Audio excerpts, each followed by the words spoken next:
Today we are going to discuss BMW. This is case studies all about BMW. BMW is the ultimate driving machine. So a slogan, punchline, or the USP of the BMW is ultimate driving machine. Manufactured by the German company Bayerische Motorenwerk AG, BMW stands for both performance and luxury.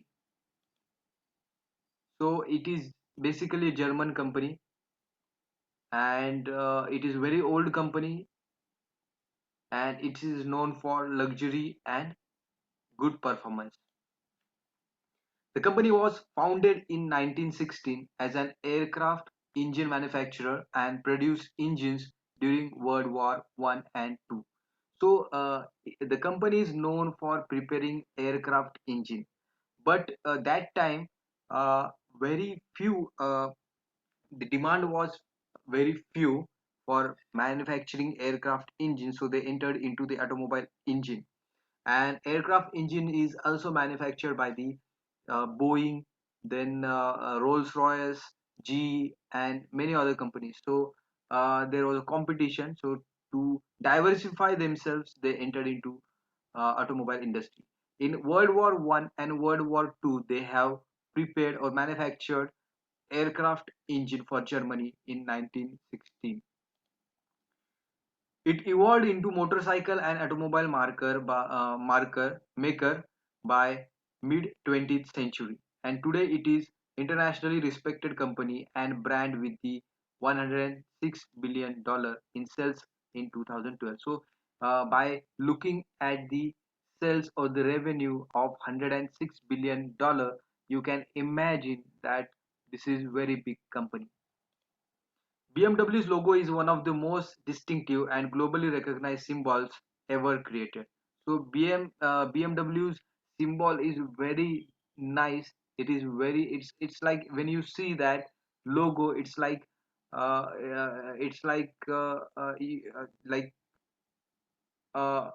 you are getting hypnotized because when you see uh, it is blue background, blue and white background. So it is this, it thought that earlier it is indicating blue sky and blue and white sky, and BMW logo indicates that they were earlier into the aircraft manufacturing.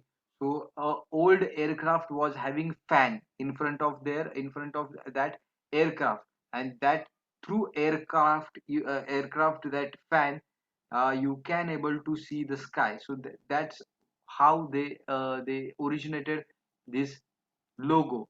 But later on it is reported that logo is taken from the flag of uh, flag of that particular place. That's why uh, it is like that.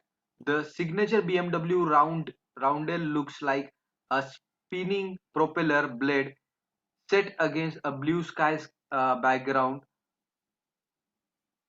originally thought to be tribute to the company's founding days as an aircraft engine manufacturer. So this circular BMW, this thing, uh, circular BMW looks like a spanning propeller blade set against blue sky background, and it is it is prepared like that because they want to they want to show connection of BMW with aircraft manufacturing engine. Recently, however, New York Times reporter revealed that the logo, which features the letter BMW at the top of the outer ring and blue and white checkered design is the inner ring, was trademarked in 1917 and meant to show the colors of the Free State of Bavaria, which the company is headquartered. So this Bavaria is a state in Germany, and it has got flag, blue and white flag, and the same design you will see in the logo of the BMW. BMW's growth exploded in 1980s and 1990s, when it successfully targeted the growing market of baby boomers, and uh, professional yuppies who put work first and wanted a car that spoke of their success. So this is basically, BMW is basically status symbol. People who are successful, they want to show their success. That's why they are purchasing this car. And during 1980 to 1990, maximum growth for the BMW has happened. BMW gave them sporty sedans with exceptional performance and a brand that stood for prestige and achievement. The cars which came in 3, 5, 7 series were basically same design in three sizes. So BMW comes in 3 series, 5 series and 7 series. Uh, Small changes are there, otherwise the engine and other things remain the same. BMW start giving sporty sedan to satisfy the needs of the customer. Customer wanted a good performance and good quality and prestige status symbol to fulfill their self actualization need. So they BMW has started delivering on that front. It was at this time that yuppies made Beamer and Beamer the slang terms for BMW's car and motorcycles, popular names still used today. At the turn of the century, consumers' attitude towards the car changed. Research showed that they cared less about the bragging rights of the BMW brand and instead desired a variety of design, size, price, and style choices. At the turn of the century, consumers' attitudes towards the car changed.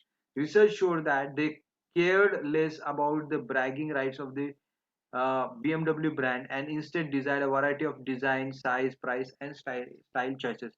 So initially, it was considered as a style icon, status symbol, but later on, customers started asking more on the design front, started asking different sizes, different designs, then different price range.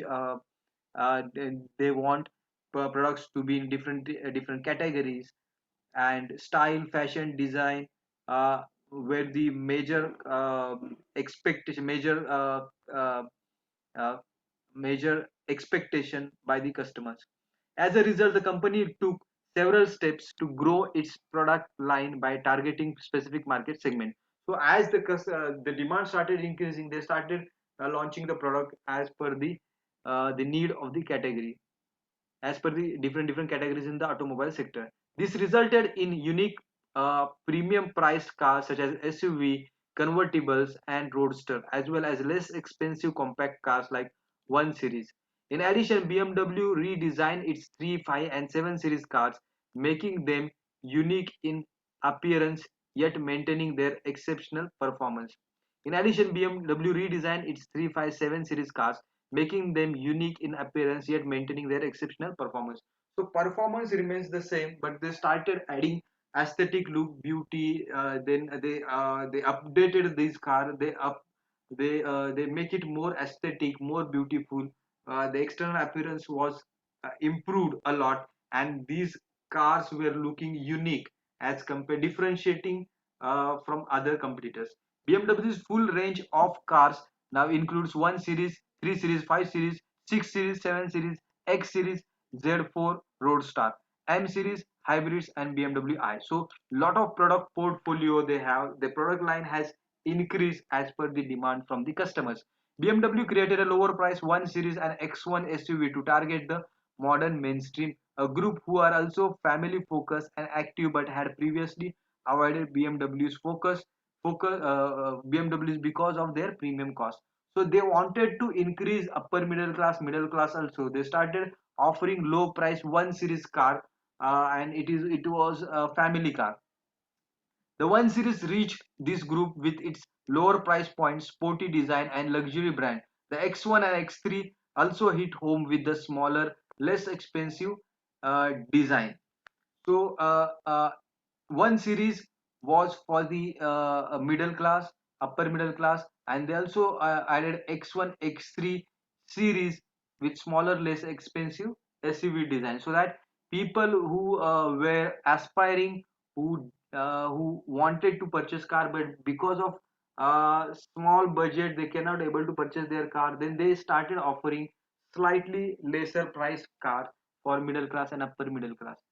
The redesign of the 7 Series BMW's most luxurious cars targeted a group called upper conservatives.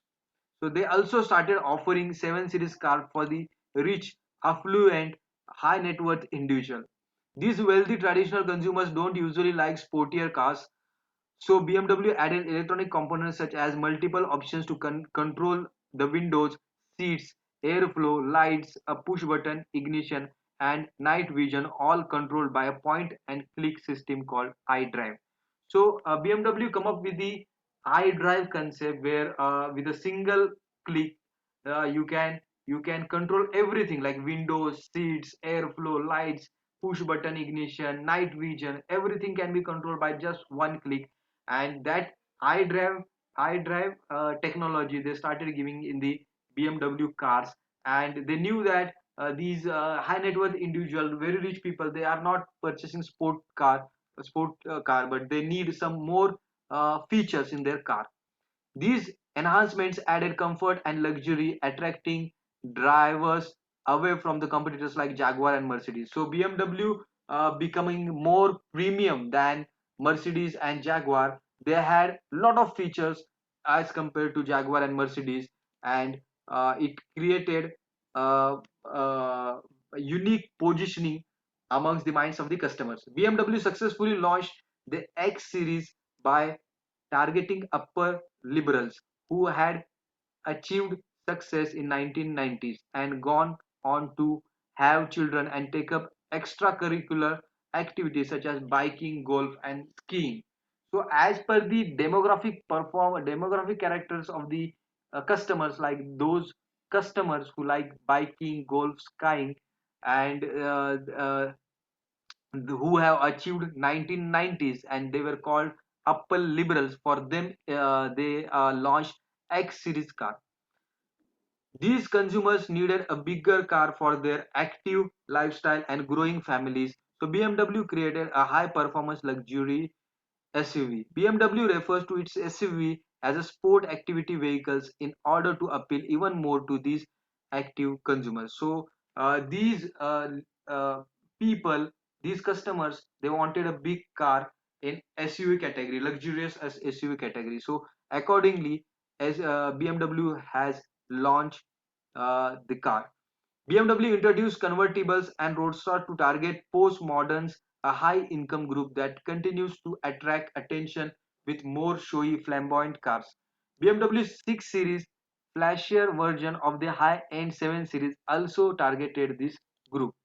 BMW uses wide range of advertising tactics to reach each of its target markets. However, the company's US tagline, "The ultimate driving machine," has remained consistent since its first launch there in 1974. So, since 1974, the BMW is using only one slogan, that is, if you want to buy a car, we sell nothing but ultimate driving machine. We sell nothing but ultimate driving machine, or we sell only ultimate driving machine. Like that they started communicating, and they were good at advertising, they were good at promotion and communication. During that time, sales have grown to more than 3 lakh units in United States in 2013. In recent years, BMW has returned to emphasizing performance over status. In recent years, BMW has returned to emphasizing performance over status symbol, stating, "We only make one thing, the ultimate driving machine." So initially, BMW launched their cars to have they were having brand image as a status symbol, but slowly and gradually they decided that they thought that we our car should perform on the road, otherwise people will not associate our cars with status symbol. So performance is important, so they start uh, focusing on performance in their communication and in their product development. BMW owners are very loyal to the brand, and enthusiasts host an annual Beamer Fest each year to celebrate their cars. The company nurtures these loyal consumers and continues to research, innovate, and reach out to specific segment groups year after year. So, like other companies like Harley Davidson, uh, then the Mercedes, Audi, uh, like these Apple, these companies, uh, these BMW also has good brand loyalty, good customer loyalty, and these customers they come together and celebrate the product or the offers of the BMW, and companies also uh, acknowledging their loyalty, and they are also working on their requirement and needs and the expectation. There are some questions: how does a BMW segment its cars? Why does this work for BMW? So BMW has 1 series, 3 series, 5 series, 7 series, even 6 series. Then Roadstar they have. So they are into different categories, like they are into hatchback, they are into sedan, they are into SUV, they are into luxurious cars, they are into crossover, subcompact cars, compact cars. So in each and every segment, each and every category, they are present, and they are also studying the demographic profile of the customer, and as per their requirement they are preparing cars, and they are updating their cars. They are providing lot of product features. So one product feature we just discussed by just one click, uh, lot of features they were giving. On one of the slide we have, yes, on a single click they were providing the control over the windows, seats, airflow, lights, then ignition, night vision. So as per the requirement they are working on adding product features. What does BMW do well to market to each segment group? Where could it improve its marketing strategy? So BMW has good product, and they have to work on the advertising, only advertising communication. They are also slightly decreasing the price and launching the products for slightly next customers who cannot able to afford, and they are also adding features. They are also uh, making customers more satisfied with adding features at the same cost, and they have large product portfolio to choose from. So these are the activities BMW is doing to making sure that uh, customers will remain satisfied, and they serve each segment, and they are also improving by adding product features, by understanding customer needs, by advertising properly in the best possible way, acknowledging customers expectation, and also there are some loyal customers. They are also addressing them, acknowledging them, and launching the product as per their requirement. Third is, should BMW ever change its tagline, the ultimate driving machine? Why or why not? I don't think that BMW will change the tagline or slogan or unique USP or unique selling proposition, because this is very good line, ultimate driving machine, and since last so many years they are using it, and this is ultimate driving machine. Ultimate driving machine best describes BMW. And if you say ultimate driving machine, there is hardly anything left to describe, to appreciate that kind of product which BMW is manufacturing. So this is all regarding BMW. Thank you so much.